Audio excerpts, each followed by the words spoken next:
Halo semua, kali ini kita akan membahas satu masalah yang belakangan ini sedang hangat diperbincangkan banyak orang, khususnya para orang tua yang memiliki balita.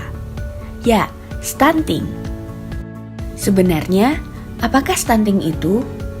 Menurut WHO, stunting adalah gangguan tumbuh kembang anak yang ditandai dengan tubuh pendek disebabkan kekurangan asupan gizi, terserang infeksi, maupun stimulasi yang tidak memadai.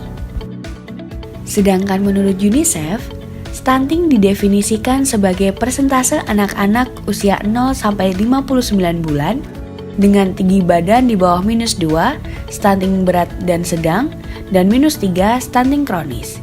Hal ini diukur dengan menggunakan standar pertumbuhan anak yang dikeluarkan oleh WHO.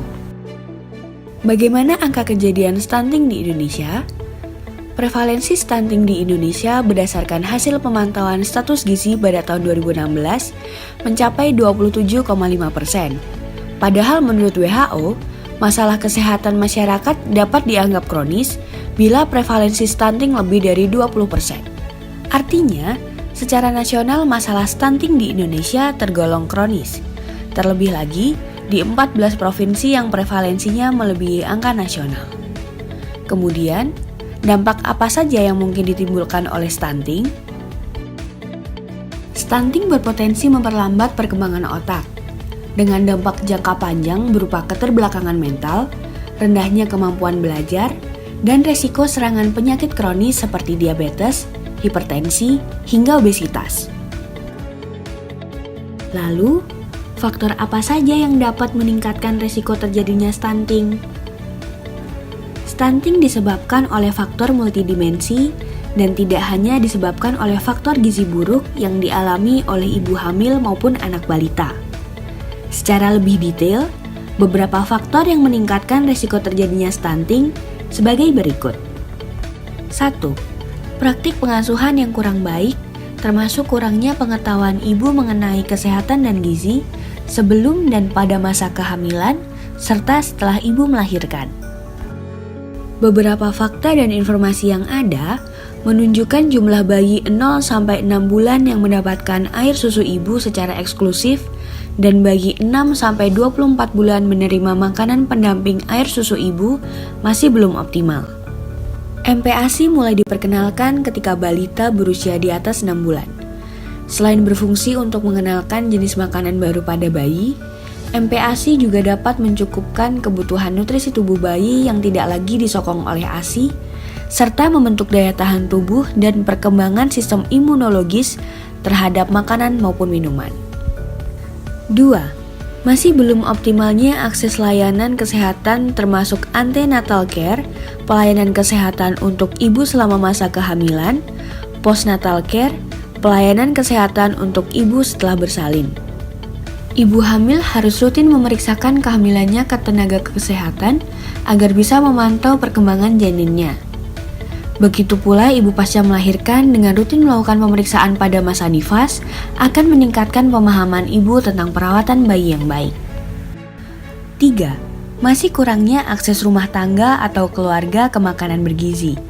Hal ini dikarenakan harga makanan bergizi di Indonesia masih tergolong mahal. Menurut beberapa sumber, komoditas makanan di Jakarta lebih mahal dibandingkan di New Delhi, India. Harga buah dan sayuran di Indonesia lebih mahal daripada di Singapura. Terbatasnya akses ke makanan bergizi di Indonesia juga dicatat telah berkontribusi pada 1 dari 3 ibu hamil yang mengalami anemia. 4. Kurangnya akses air bersih dan sanitasi. Sumber air minum layak yang dimaksud adalah air minum yang terlindungi, meliputi air ledeng, keran umum, hidran umum, terminal air, penampungan air hujan atau mata air dan sumur terlindung, sumur bor atau pompa yang jaraknya minimal 10 meter dari pembuangan kotoran, penampungan limbah, dan pembuangan sampah. Tidak termasuk air kemasan, air dari penjual keliling, air yang dijual melalui tangki, air sumur dan mata air tidak terlindung. 5. Sering menderita infeksi di awal kehidupan anak. Penyakit infeksi yang disebabkan oleh higien dan sanitasi yang buruk misalnya diare dan cacingan, dapat mengganggu penyerapan nutrisi pada proses pencernaan. Beberapa penyakit infeksi yang diderita bayi dapat menyebabkan berat badan bayi turun. Jika kondisi ini terjadi dalam waktu yang cukup lama dan tidak disertai dengan pemberian asupan yang cukup untuk proses penyembuhan, maka dapat mengakibatkan stunting. Lalu, seperti apa ciri-ciri anak mengalami stunting? 1. Anak berbadan lebih pendek untuk anak seusianya. 2. Proporsi tubuh cenderung normal, tetapi anak tampak lebih muda atau kecil untuk usianya. 3. Berat badan rendah untuk anak seusianya. 4. Pertumbuhan tulang tertunda. Namun, jangan khawatir, stunting dapat dicegah, terutama dengan mengoptimalkan masa 1000 hari pertama kehidupan. Stunting umumnya diakibatkan oleh kurangnya asupan nutrisi pada 1000 hari pertama anak. Hitungan 1000 hari di sini dimulai sejak janin sampai anak berusia 2 tahun. Jadi, gizi pada masa 1000 hari pertama kehidupan anak sangat penting untuk mencegah stunting. Oleh karena itu, orang tua harus bisa memberikan asupan nutrisi yang sesuai. Selain itu, ada cara apa lagi ya? Yuk simak penjelasan ini. 1. Memenuhi kebutuhan gizi sejak hamil. Tindakan yang relatif ampuh dilakukan untuk mencegah stunting pada anak adalah selalu memenuhi gizi sejak masa kehamilan. Ibu yang sedang mengandung disarankan selalu mengonsumsi makanan yang sehat dan bergizi maupun suplemen atas anjuran dokter. Selain itu, ibu yang sedang menjalani proses kehamilan sebaiknya rutin memeriksakan kesehatannya ke dokter atau bidan. 2. Berikan ASI eksklusif sampai bayi berusia 6 bulan. ASI ternyata berpotensi mengurangi peluang stunting pada anak berkat kandungan gizi mikro dan makro. Oleh karena itu, ibu disarankan tetap memberikan ASI eksklusif sampai 6 bulan kepada sang buah hati. Protein whey dan kolostrum yang terdapat pada susu ibu pun dinilai mampu meningkatkan sistem kekebalan tubuh bayi yang terbilang rentan.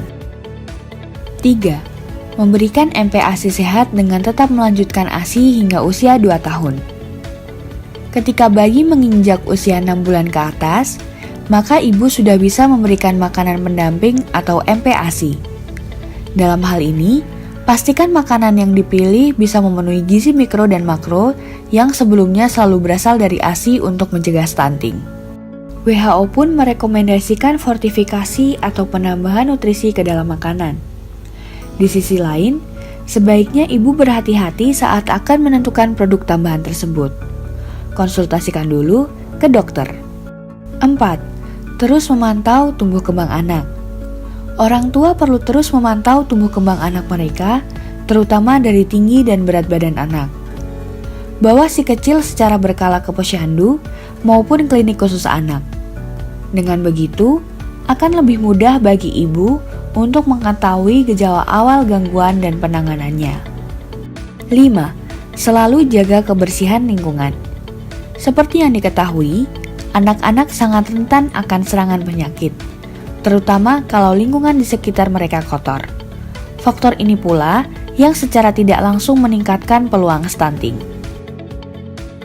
Nah, sekarang lebih paham tentang stunting kan?